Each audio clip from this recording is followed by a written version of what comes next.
Et avec nous sur ce plateau, Christian Buchet. Bonjour Monsieur Buchet. Vous êtes directeur du Centre d'études de la mer de l'Institut catholique de Paris. Alors, pourquoi ces opérations de sauvetage paraissent si longues, si interminables? C'est pas évident, hein. C'est quand même à 75 km en mer, c'est pas très loin. La difficulté, ça n'a pas été la nuit qui a gêné d'ailleurs, c'est la pluie.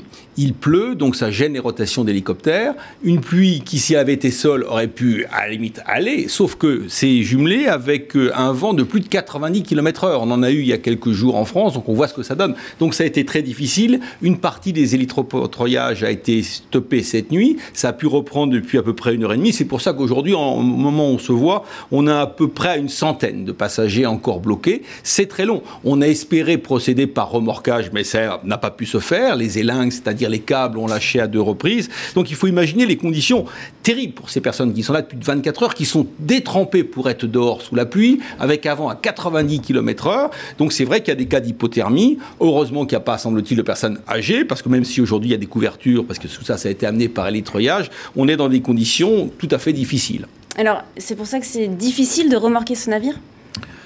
Disons, je ne suis pas sûr que les autorités ou grecques ou italiennes aient eu les bons remorqueurs. Il faut encore les avoir de disponibles. Nous avons la chance en France d'avoir ce qu'on appelle les abeilles, Bourbon, Flandre, etc., qui sont des remorqueurs de haute mer. Là, à l'évidence, ce sont des petits remorqueurs qui servent à bloquer les navires dans le port, c'est-à-dire des navires, en quelque sorte, qui sortent rarement en mer, qui ne sont pas forcément équipés de la câblerie nécessaire pour tracter un navire qui n'est pas très conséquent. 186 mètres, mais quand même.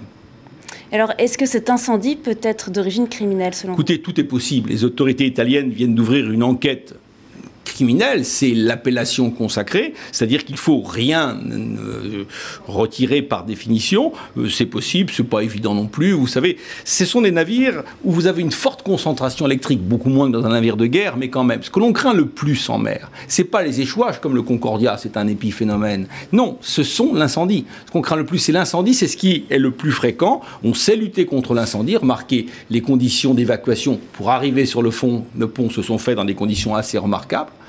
Là, ce qui gêne considérablement, c'est cette espèce de mer déchaînée, avec des creux de 6 mètres. Donc, vous ne pouvez pas mettre des chaloupes en mer, ou plutôt, si, vous pouvez le mettre en mer, mais le passager qui va rejoindre la chaloupe, il peut y avoir un creux de 3 mètres, 4 mètres, ce qui veut dire que vous pourriez vous casser une jambe en sautant dans votre chaloupe. Donc, la meilleure solution, celle la moins risquée, c'est l'hélitreuillage, procédé par hélicoptère. Il y a 6-7 hélicoptères, mais faut-il encore qu'il n'y ait pas tout à la fois et de la pluie et un vent à 90 km/h. C'est beaucoup quand même.